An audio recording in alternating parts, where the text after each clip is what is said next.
Hello dear students, आप सभी का स्वागत है विशाल क्लासेस में। आज हम बात कर रहे हैं कक्षा 12 NCERT विषय भौतिक विज्ञान फिजिक्स के अंतर्गत अध्याय 1 कूलाम तथा वैद्युत क्षेत्र की हम आज चर्चा करेंगे। अध्याय 1 है ये, तो हम स्टार्ट कर रहे हैं इस चैप्टर को। तो देखते हैं, करते हैं इसको स्टार्ट। टॉपिक बाय टॉपिक इसको हम देखेंगे।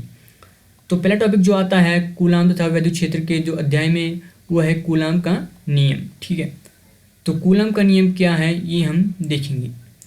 इस नियम के अंतर्गत किन्हीं दो बिंदु आवेशों के मध्य आकर्षण तथा प्रतिकर्षण, यहाँ पे मिसप्रिंट है, यहाँ पे आकर्षण तथा प्रतिकर्षण बल भी होगा, बल की गणना करते हैं। इसके लिए एक नियम दिया गया जिसे कूलम का नियम कहते हैं।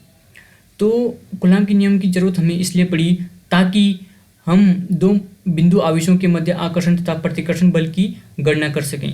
तो नियम कहता है कि क्या कहता है नियम कि किन्हीं दो बिंदु आवेशों के मध्य लगने वाले आकर्षण तथा प्रतिकर्षण बल उन दोनों आवेशों के परिमाणों के गुणनफल के अनुक्रमानुपाती या समानुपाती होता है तथा दोनों आवेशों के मध्य की जो दूरी होती है उसके व्युत्क्रमानुपाती यानी कि उसके इन्वर्स होता है। और यह बल सदैव दोनों आवेशों को मिलाने वाली रेखा के अनुदिश होता है। ठीक है, तो इसमें क्या किया जाता है, सबसे पहले बिंदु आवेश मान लिए जाते हैं। तो दो बिंदु आवेश हमने मान लिया, एक Q1 आवेश मान लिया, एक Q2 आवेश मान लिया। इनकी जो बीच की दूरी है वो हमने R मान ली। ठीक है, इतना तो हो गया।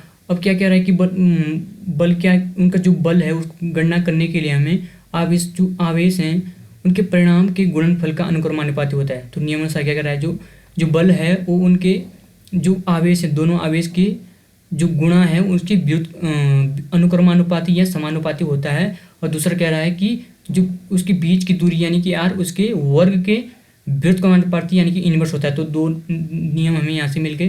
तो पहले इसका मीन्स है कि जो बल है, प्रतिकर्षण या आकर्षण बल, वो दोनों आवेश यानी कि Q1 और Q2, ठीक है, जो Q1 और Q2 है उसके क्या गुणनफल के समानुपाती है। और ये उसके गुणनफल के क्या है, व्युत्क्रमानुपाती। इसको जो R का स्क्वायर है उसके व्युत्क्रमानुपाती यानी कि इन्वर्स है। ठीक है, यहाँ से हमें ये दो मिल गए।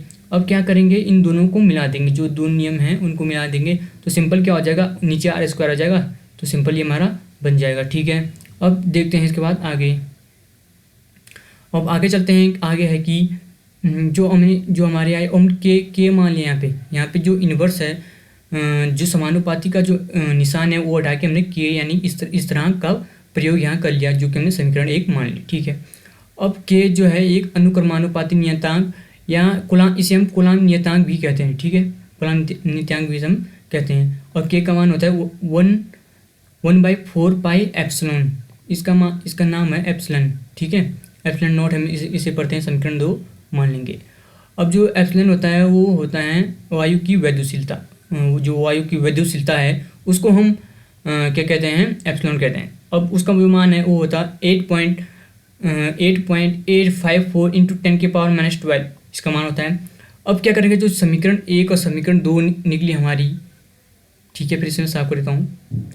अब जो समीकरण 1 है और समीकरण 2, समीकरण 2 ये वाली है। तो इसमें जो के का मान है, ठीक है, इसमें क्या कर रहे हैं, ध्यान से देखिएगा। जो के का मान है वो यहाँ पे रख देंगे समीकरण 1 में। इस के की जगह ये वाला मान यहाँ पे रख देंगे। तो देखिए, समीकरण 2 का मान समीकरण 1 में रखने पर, तो समीकरण 2 हमारी थी ये वाली के, यानी के का मान सिंपल यहाँ पे लिख सकते हो आप, के का मान यानी कि के का मान समीकरण 1 में रखने पर। तो समीकरण 1 में रख देंगे, तो क्या के का मान रख दिया और हमारे निकल के आएगा। तो यही हमारा क्या होता है, कूलाम का नियम होता है। क्या होता है, एक कूलाम का नियम ये होता है। सिंपल इतना डेरिवेशन हम कर देंगे। ठीक है, तो आज के लिए इतना ही। तब तक जय हिंद, जय भारत, वंदे।